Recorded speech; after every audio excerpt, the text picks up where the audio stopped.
What is up? What is up? We are back with yet another video, always doing our thing, trying to keep you guys informed on the news.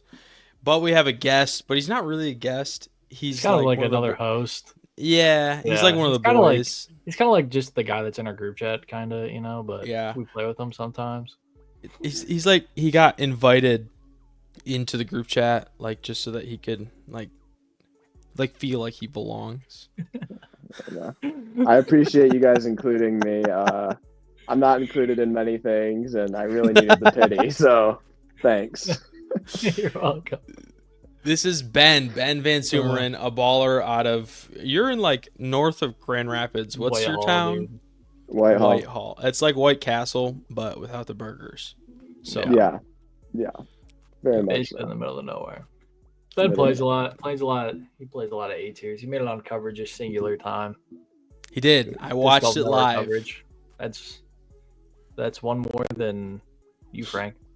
That is not true. I was on Disc Golf Network coverage one time. Really? And it wasn't my throw. It was because I had the hot start at Ledgestone through 5 holes. Wow. Your name doesn't count though. Your name doesn't count. It was F Smith, so there was like a real toss up as who it was. But yeah, there's I've had my name on more than once, so your name doesn't count. Okay. Me too. I've definitely had mine on more than once. Yeah. Well, Nick, you had a putt on film, on coverage, right? Yep. Yeah, I was in like 4. Can we show that putt? Does someone have that putt? Pull it up, Jamie, please. Thank you. Yeah. Thanks, Jamie. It'll be up there eventually. It was the best 20-foot putt I've ever seen. It was like a 40-footer, dude, and that was for par. Yeah, and he clanked it. Yeah, I airballed The comeback was good, though. It might have been an airball. Yeah, it wasn't an airball. A diving backhand buzz on 18 at Toboggan. I mean, you know how hard that hole is. So hard. That hole's so hard. Diving tripped over the string, Anheuser buzz to 40 feet. It was crazy. Fun fact, that hole made me quit disc golf for 8 months. I'm dead serious. Wow. Threw my drive, lost it, found it at 3 minutes and 2 seconds. Corey Ellis made me go back and retee. Reteed, threw it out of bounds, threw my upshot to 20 feet, hit dead center, splashed out. 8. Wow. I DNF'd that tournament. First and last Pro Tour event. Some of the worst mental game I've ever heard. Yeah. 2019 Frank was a whole different ball game of emotionally packed teenager than now. Super stable now. Zero mental issues. Ben and I did just fine shooting 5 over with a qualifier. Yeah. Qualified. Dude, we the only reason we both got in is because of hole 18.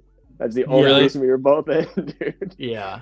Because I doubled and he singled, dude, and we tied to get in. Tied at 5 over. And then, yeah, like Ryan Mulder got in off of what did he get in off of? The wait list.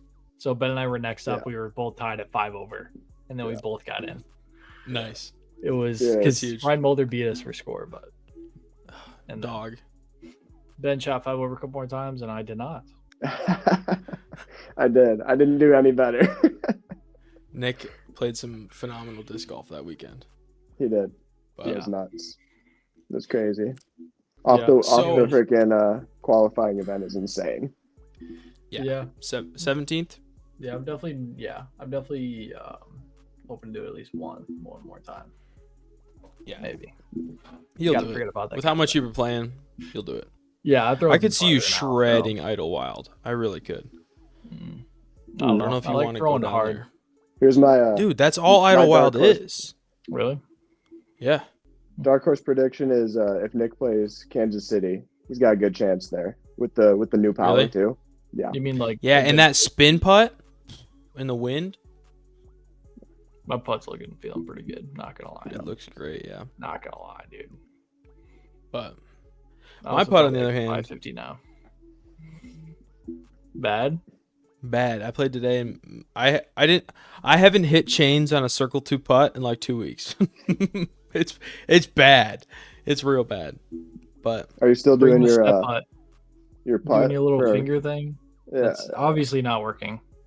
No, I stopped doing that because it was working, but I found that it didn't account for wind at all.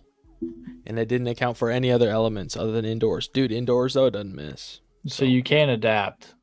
I can't adapt. That is correct. But it's also because I putt on nose up hyzer.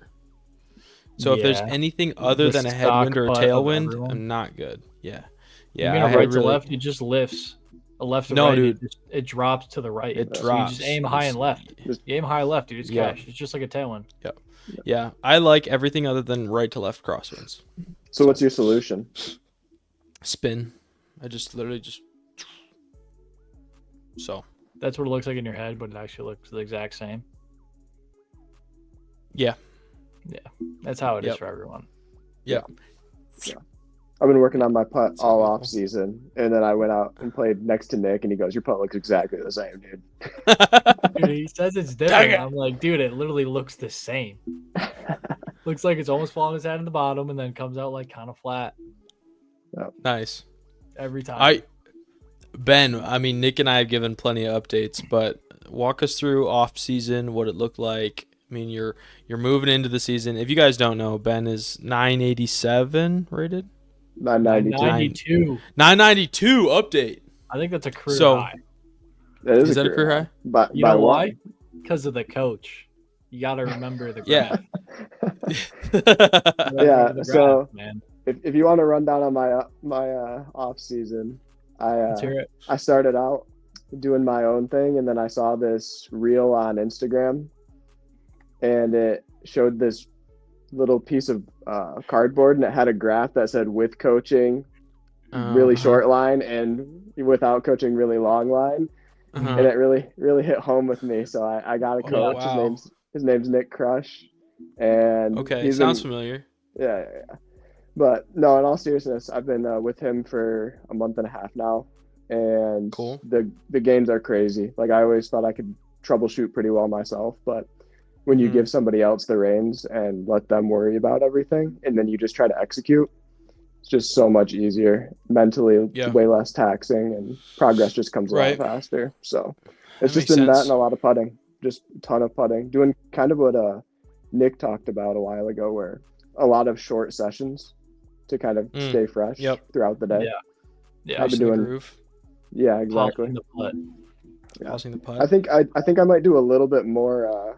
I do like 30-minute and 15-minute sessions. So start the day with a 30-minute session, do a few 15-minute sessions throughout the day, and then end the day with a 30-minute session. So maybe a little bit more length instead of like an amount of putts. But yeah, I think it's working pretty well.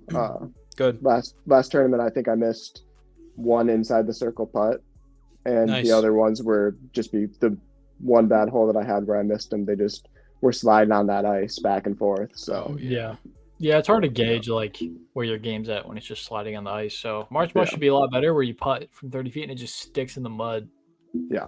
I think that'll be blows away, one of the two. Or blows away. 40 miles an hour winds that are forecasted this weekend. Yeah. But also this last week on Tuesday, we all got ratings updates, and didn't we all hit career high? I guess, yeah. Man, dude, I was doing the mental math on mine. Yeah. I really thought I was going to hit that 1,000 rated. I really did. I was like, this is the one. What happens when you hit it? Are you going to like stop caring? Stop disc golfing. Just completely.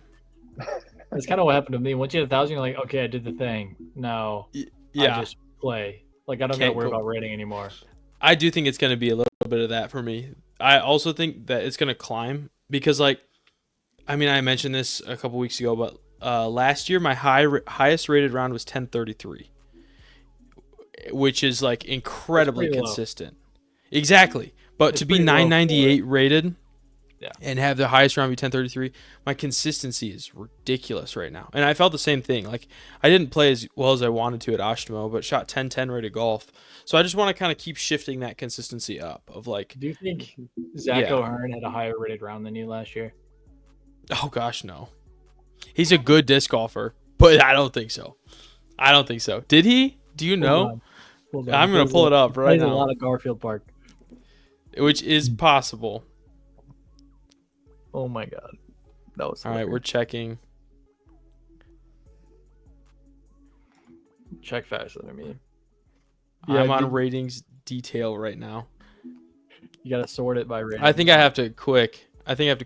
It was 10:30. His highest was 10:30, so we're good. Wow. That Zach, was close. incredible round. That's close. But he is also, if you want to learn putting, he's a great guy to learn putting from. Is he? Yeah, he beat Andrew Marweed in Michigan State putting championships 3 years ago. So 3 years ago. Well, that's a guy you should. Dude, I'm telling you, if he could throw further than 300 feet, he would be a good disc golfer.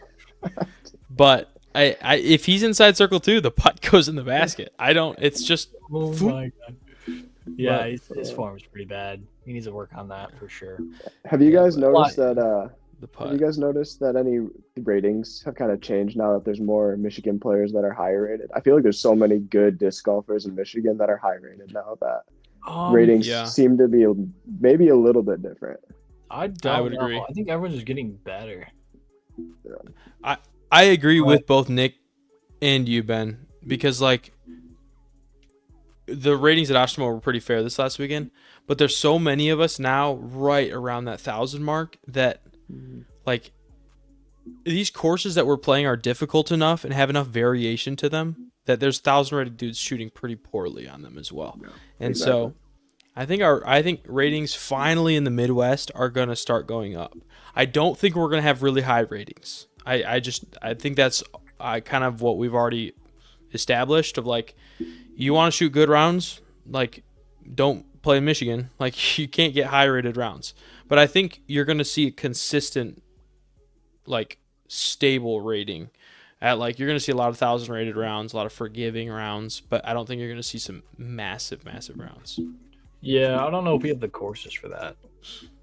Or maybe it's just because the really high rated guys don't come and play and boost the ratings extra like 10 points that takes that 1060 to possibly like a 1070, 1080 kind of area. Yeah.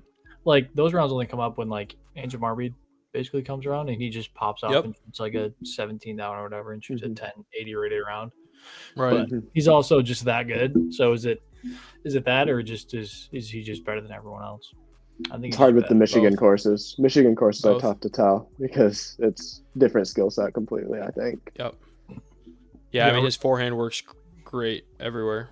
Yeah, I really like our B tier setup. Like we have such good, like if you're some courses like double digits is good. Others, no, most double digits is good, honestly. Yeah. Like kind of any B tier, if you shoot double digits, it can be somewhere in Sleepy Hollow. That'd be absolutely insane. But if you go to, let's see, like Rotary, that's like pretty good. Yeah.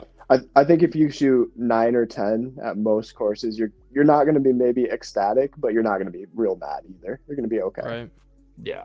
You guys got to come down to Kalamazoo because like Ashimo and even Vicksburg, like a 1 under, 2 under iron pars is. You forget that I have Green Lake. 1,000 rated. Yeah, exactly like Green Lake. Harder than Ashima. Yeah, you don't have iron pars though, do you? No. Why would we have iron pars? There's no tweeners. Ashima's got. That's tweeners. True. Yeah, a lot of tweeners. But man, there's like tweeners that kind of that style of golf is just all par 3s is tough. Like I played Spring Valley today, which I would not recommend playing. Sprint to the finish.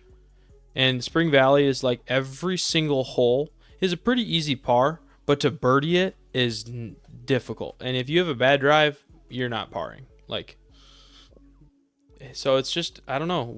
There's such a variety of courses from Riverside, which is just like pure distance, to like even Hammond Hills, which is just finesse shots. And then you got Rotary, which is all touch shots, and JC and Garfield. So I mean, we got so much. Grand Rapids is a long wooded course. Yes, they do. Hammond's not long enough. Nope. No. Yeah, apparently they're making a longer Hammond course at Hammond. On the that's been in the east works side for of the years. property. Yeah, it's been in the works for a lot of years now. They need one of those long courses, like something like Bald Mountain, like that's on the east side of the state. Mm-hmm. I still have never played there. Unbelievable, dude! It's really good. Oh, kick your butt! I'm shocked they're not using it for Worlds. I'm shocked that's not the course. Yeah, because those are like less than 45 minutes apart from each other, right? Oh, dude, 45 minutes is too far though. Like if you're trying to watch, since for Worlds, FPO and FPO are split, you're gonna split the audience. So imagine spectating Where are at girls playing? Bald Mountain. Independence? No, just D-Glow and then green. Black Locust green. Yep. I would assume. Really? I love Black Locust. That course There's is 2 so courses. sick. Yeah, 2 courses and then 4 pools. 2 pools. Yeah, imagine a spectator driving 45 minutes through traffic, and with Worlds, there's like thousands of people. So I would, and I mean, in an ideal world, I'd love it to be at Bald Mountain. I think it'd be better to be at Bald Mountain and then figure out from there. Honestly, yeah, I agree. Well, toboggan's just big throws, dude. That's all it is. Like, we're gonna see Simon do well. We're gonna see Gannon, I like toboggan, AB. but I think that would be better for sure. Yeah. Is it 4 rounds or 5 rounds of toboggan? No, it's gonna be Green Lake. They're extending Green Lake, or not Green Lake. Sorry, Black Locust green. Black Locust green. Yeah. They're put 2 rounds out there. I would assume. I think since it's the non main course, right? Yeah. I'm telling you, we gotta get our ratings up. That's like probably the last time in our good disc golf career that it'll be in Michigan. Yeah, I don't think we need to get our rating up. I think we can just get in. To be honest, you think so? Yeah, I don't think. Dude, but Midwest, you got to think, because Virginia, because that's where it was last year, right? Virginia. Yeah, it's far on the east side, right? So it would take a lot to get there. Michigan's pretty central to a lot of really good disc golf states. I mean, Ben and I got in at Worlds, and we were on the wait list. Yeah, I was in the 80s. I was 980 something, and I was in it. Oh, yeah. I thought you were saying 80th on the wait list. I was like, that's ridiculous. Yeah. No. But, yeah, that would be sick. That'd be so sick. Get a B&B and just, yeah. We should get that. We should get a B&B very early in the year. Yeah. But, first tickets. Yeah, there's not actually very many good B&Bs in Michigan. Michigan's really bad for B&Bs. It's really bad. Yeah. Okay, so first Go Throw Tour event of the year. A little update, if y'all haven't watched it, Gannonburg took down the win by a couple strokes over Emerson Keith. Not a surprise. Dude, I don't know how much you've watched him this year, but he looks a little sloppy. It's not all clicking, which, I mean, we've talked, it might be the new Swedish discs. 100%, dude. What are your thoughts? I mean, Emerson Keith is a good 30 points slower than. Well, he's a local. Gannonburg. Oh, is he? Yeah. Mm-hmm. Yeah, I'm pretty sure he helps design the course. Oh, okay. Raven Newsom's just sneaky good. Oh, yeah. I've played him at Ledgestone. The dude has some distance. Yeah. Which you wouldn't expect. Good. Yeah. Yep. Yeah, he seems like the guy that works really hard. Seems like one of those guys that works really hard and that can pop off. I mean, popped off at MVP a couple times. Yep. Which, sponsor of MVP apparently. People I think he's been sponsored by MVP longer than just about anybody. Yeah. Yep. Yeah, I actually didn't watch the coverage. It's worth it. When it's like first round raining and muddy, I just don't feel like watching, honestly. Yeah. That's the biggest disappointment. Mm-hmm. What do you guys think about the unsanctioned 2 rounds? I actually really like it. Would it be something you participate in, though? Because you're the only... Dude, I don't know about Ben, but I'm not touring. Dude, if I get to go there and if I play bad, I don't worry about ratings. That's awesome. And you get to make more money because the fees are so much lower. Right. Mm-hmm. I love it. Dude, unsanctioned with money, that seems like a ton of fun. What do you think, Ben? I think 2 rounds is probably even better for something like that, too, because you get one less day at an Airbnb. Mm-hmm. I mean, chance to make money, don't have to worry about rating, one less day of expenses. Sounds like a win-win-win to me. Yeah. Too bad the public can't get into all of them. Why not? Yes. I don't know. I don't know. There's the one in at Eagles Crossing. Apparently, Eagles Crossing. Lou Comfort was on Tour Life yesterday, and he said there's only going to be like 18 players there. Yeah. We're not getting in. No. Because the big thing with that event specifically is he wanted all content creators. Like, he wants every round filmed to some degree. Which I'm like, Dude, like, you're limiting yourself to a lot of bad disc golfers. Like, in full honesty, there's not a lot of full YouTube guys that are good. Cameras on every card. What if they just have really? cameras on every card? Like, they don't have to because Ace run pros with them. Yeah, when you go to sign up, you can RSVP as a tour card holder. That's like the only way you can sign up that I saw. So I think they sent invites to pretty much the entire tour, and then whoever signed up, great. Whoever didn't, but I don't know why they wouldn't. It's like a perfect place. You're saying there's only 18 people. That's pretty wild. Well, there's a tour event, right? Not on that weekend. Isn't Austin that weekend? No. It's on the way to Kansas City from Music City. Yeah. It's interesting. Is there an A tier or something that people play instead? No, I think that's the spot, dude. I mean, 50,000 out of cash. Right to the Eagles crossing. Yeah. Oh. Winner gets 20K. Why are we not there, man? Because it's limited, bro. We're not cool enough. No. Yeah. And we're not. Maybe after this podcast, Luke Humphreys, if you see this, all three of us want to go. Please. We've canceled one. Please, that's another. We'll do it again. I think we'll give you a Death Trap disc golf basket. I will rig my giveaway that ends March 24th so that you can win it. Don't tell anyone though. Incentives. So do you guys care about the Go Through a tour, like the actual tour? Are you guys interested in following it at all, or are you just like whoever the winner of the event is cool? I'm definitely following it. I went on PDJ Live. I'm like, wait, it's not on there. And then I went on UDisc, tried to find it. I just really want to know scores because I'm really intrigued by the kind of second tour kind of idea, because we did the Q series, and that was a ton of fun watching scores, seeing the point series. I think seeing the smaller dudes play really well is really fun to see. And I just like looking at scores. I look at every score of every tournament.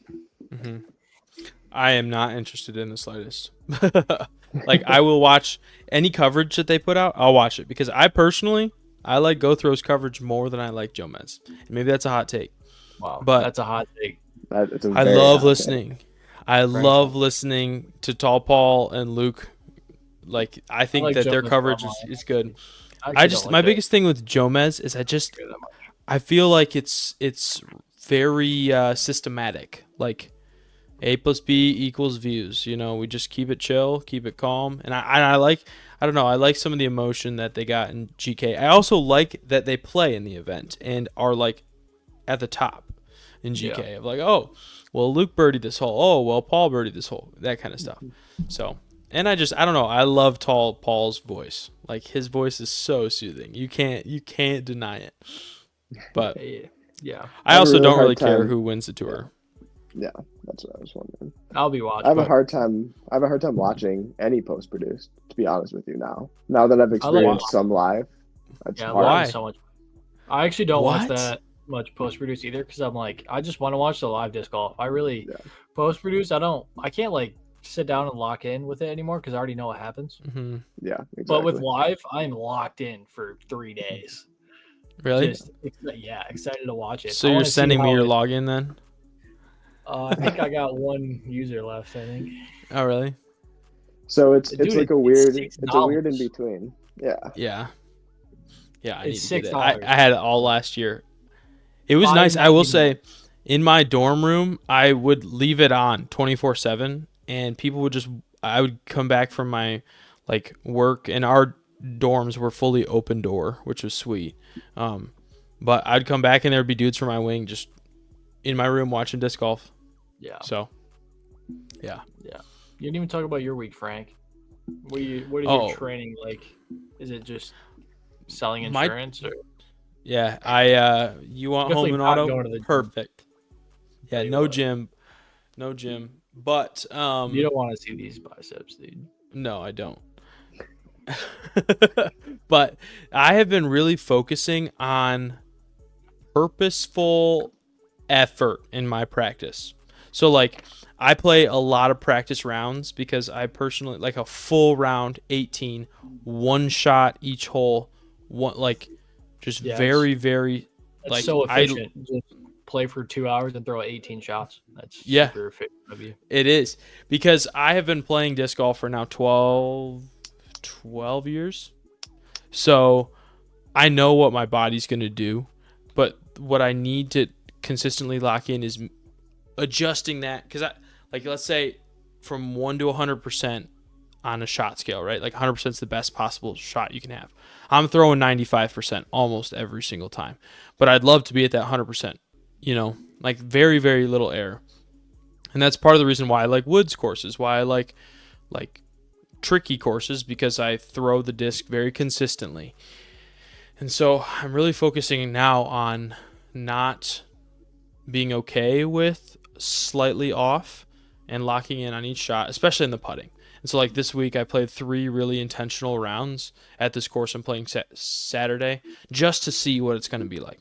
So I played 3 really intentional, this is the shot I'm throwing, this is the disc, I'm making it work. So you're saying that if it's not 100% perfect, you get upset with yourself? Is that what you're saying? No, not at all. But I'd love to get from that 95% like a good shot to a great shot, and eventually great to perfect, Interesting. So you're doing that on the course. Yeah. Say that again, Ben. Go again. So you're doing that on the course. Why aren't you doing that in the field and getting more reps in to dial in those shots? Because you can hit every angle and just pretend that there's trees there. Is it just too boring? Because I feel like that's the best way to practice. I feel like is just to go into the field and hit those lines and hit those angles. Yeah, and you can do that, but for me, I've done field work. The biggest thing that I find with field work is I don't hit the line that I was aiming at. I just don't. You can set up a vision in your eyes, I want to throw this shot, and then there's no, you don't see it work. You don't really know what you achieved with it. I do a lot of field work for putters because I think that's really important, landing close. But for drivers, albeit a lot of the courses around me have a lot of very unique shots, so I practice a wide variety of shots often. But I'm throwing very similar shots on a lot of holes because I throw 3 types of discs: overstable, stable, and understable. Just very different. And if I have a gap, I'm focusing on getting through that initial gap with something overstable, understable, or stable, one of the 3. And then the end result is the end result. I let my disc do the work after that. Yeah, I think there's a place for field work and coursework. I think they're actually different. You got to work on them kind of separately. Because if you're throwing far in the field and doing your 300-foot up shots or 400-foot up shots, and then you go to the course, on the course you're more working on shot shapes and hitting the line, and your footwork on the tee pad and your footwork on your run-ups. It's you got course practice and then field practice, and you kind of have to practice them individually. And then you also have tournament practice. You also have practice putting on your basket at home. Then you have course putting, which you got to translate the practice putting to the course putting. So you translate your field work to the course. And then the longer you go in your season, it's kind of the less field work you do, because you got all your shots. You just got to actually work on the course. But I look at it as one's a form work kind of thing, where you're trying to get form and angles in the field, and then the others, I think of it as scoring practice. So you go to the course and you play shots and try to score. Yeah, and that's basically what I do on the course. So that's why I was just curious. It's a good way to think about it too. I won't form work for the rest of the season at all. I'll little tweaks, if this is hurting my back, maybe I'll switch this up. But I'm not going to form work at all for the rest of the season, because now that I've set myself up using the off season, for this last off season, I grinded one way of doing things. Now I'm going to trust that the way I did it was right, and I'm going to go out and I'm just going to throw. Same thing with putting. I did not change my putt, and as good or bad as that might be, I'm going to go out this year and I'm going to putt the same way that I did last year, and hopefully it works. But I'm not going to change it, because I found that the more changes I make, especially mid-season, the more confused I get, the more superstitious I get of oh, well, this one worked this one time, so maybe it works now. I'm just going to go out. I'm going to play the same way I always play. And if that puts me in a bind or a hold somewhere, tough. But it hasn't so far. So imagine getting injured. It's Would possible. You know anything about that, Frank? I get injured every year. Yep. You should. Really I have started. You should really start going to the gym, and because, dude, I don't get injured. I don't either. I'm so strong. I'm so Ben, strong. do you go to the gym? I don't get injured. Yeah, of course. I go to the gym. I work out. I do the same workouts that I've been doing for like 15 years for all the sports that I've played because I like to be the best I can be and not get hurt. I do think if I worked out, it would be better for me. But the biggest thing is I just don't love giving up 2 hours of my day to go work out. Oh. I just don't. What about a half hour? Because what about, it really what about I don't have a gym close for one. Can you do a push-up? Can you do a push-up and a squat? I don't like doing push-ups. No, don't. Anyway, Nick, I do need to get in the gym. Yeah, Nick, I do have a lot of elbow pain. Nick Crush, Ben and I's form coach, he actually gave me a workout plan. Really? So now I'm working on. No. I'm working on. It's individualized to me, Frank, Mr. Frank. Okay. Yeah, so now I'm working on being an athlete and injury resistance and building power. And I'm only doing like 4 exercises. Like I did some hang cleans, I did some twisting single-legged squats and some pull-ups and some incline curls. And then I was done. And then during my round today, usually I'm like toast. Like my lines are off, my putting's off, but I felt still fresh even after my workout when I played, which is a new sensation for me. I usually go too hard in the gym, and this is actually holding me back and working on the correct things and not taxing my nervous system because the nervous system is very important for the fine motor movements you need for disc golf, like putting and throwing. Like you have that timing that your muscle memory literally knows, and that if you go too hard and tax your nervous system, it's just not going to fire the same. Yeah. So yeah, Frank, go to the gym. Okay. You don't get injured. Yeah. It's pretty easy. I just need to make it consistent so that I'm not sore. Like, I just need to be more consistent. Yeah. Maybe we have a gym at my apartment, but it's just very close.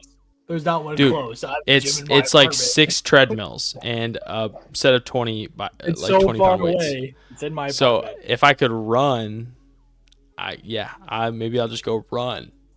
But they have then there's like 20 pound weights. So honestly, the more athletic you can be, just in general, the better you're gonna be in just about everything. Dude, I play volleyball 2 nights a week. I mean, that's good exercise. That's good. And I run. I run. So there's that too.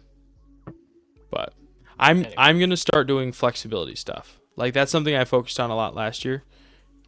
I didn't get injured last year. Fun fact. I take that back.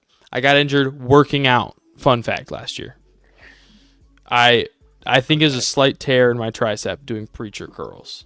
But that's the only time I was injured last year. Yeah, I went to do a preacher curl. Bro. I know. I went down, and then as soon as I started to go up, I felt something slip right here. And I was like, well, that wasn't good. So, we'll see. Yeah, you can do some yoga or something. Yeah. Do like 20, 30 minutes in the morning. The thing about flexibility that I can do. Flexibility is pretty, I mean, it's cool, I guess. Kind of useless without strength, though. Like it's a balance. It's a balance. It definitely is a balance. You want to do strength and flexibility at the same time, preferably, but equally. Yeah, I mean, if you're getting to these deep positions that you're not strong in those positions, you can increase your injury risk in those positions. Kind of. I will say the disc golf community has really gotten in the gym. Like, I saw a video the other day of like a lot of Planet Fitness, which is literally the 9 worst. or 10 dudes at Planet Fitness. Yeah. If you want to be athletic, you don't use a Smith machine because you're literally just locked in. You're no stability. Yeah, it limits your no stability work.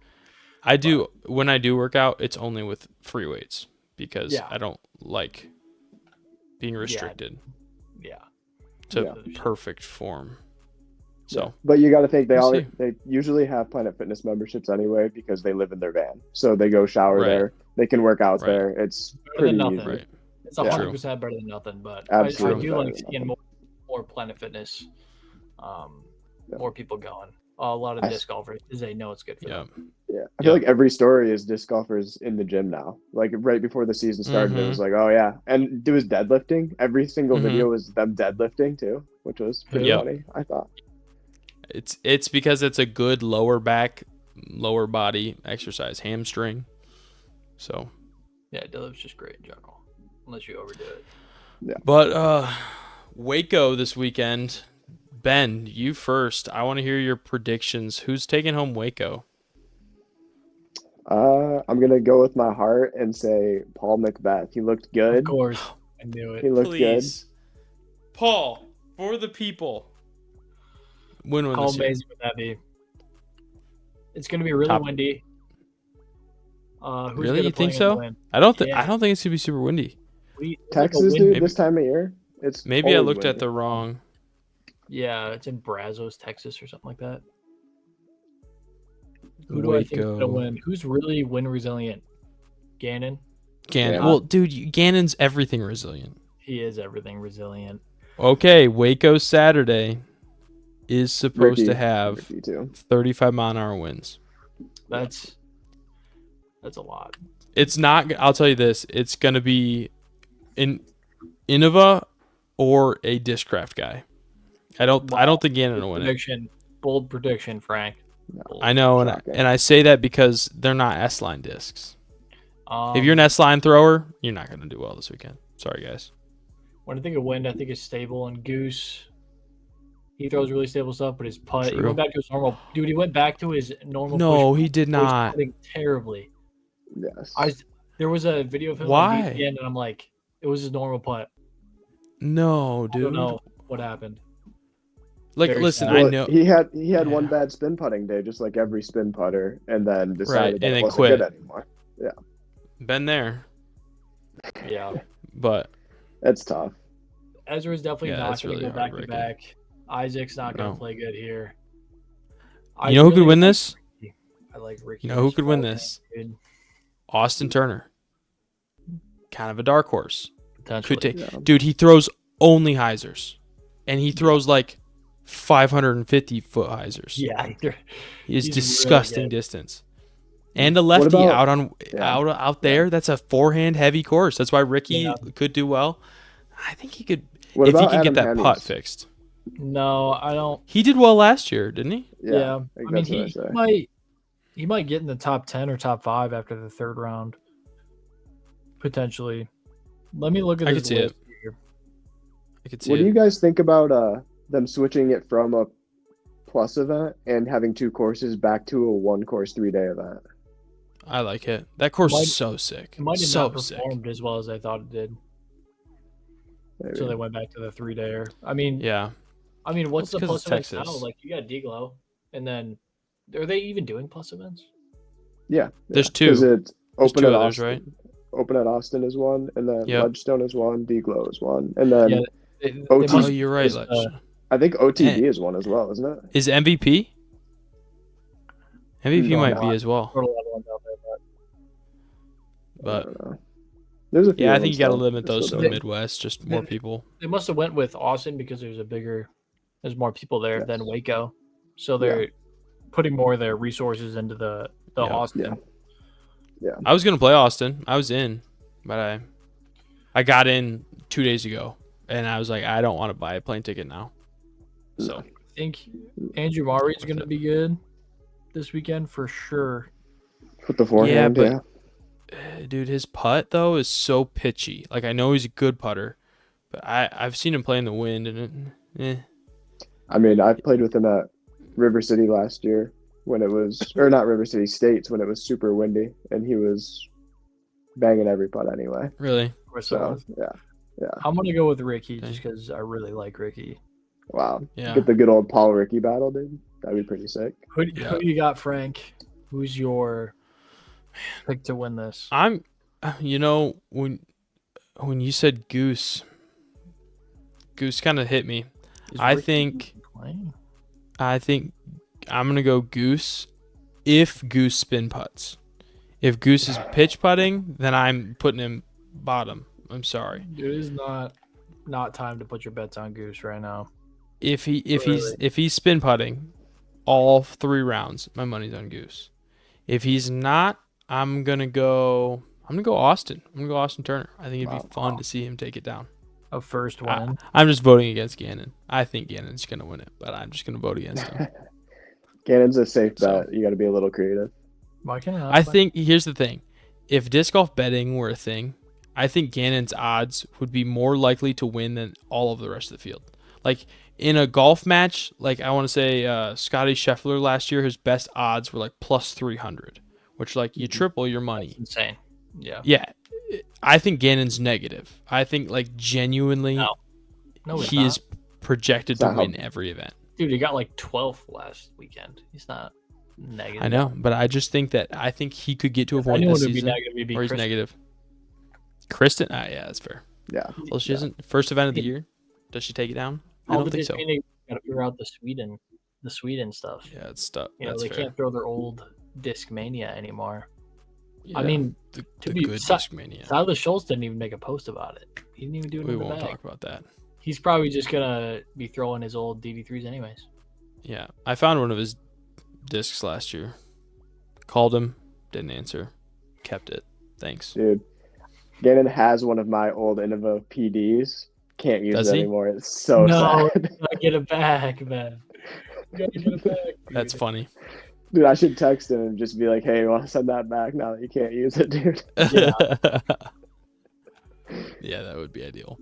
But well, dang, big week coming up. We'll have to recap it. Maybe we'll get Ben on next week. We'll figure it out. But yeah, that's all we got for you guys.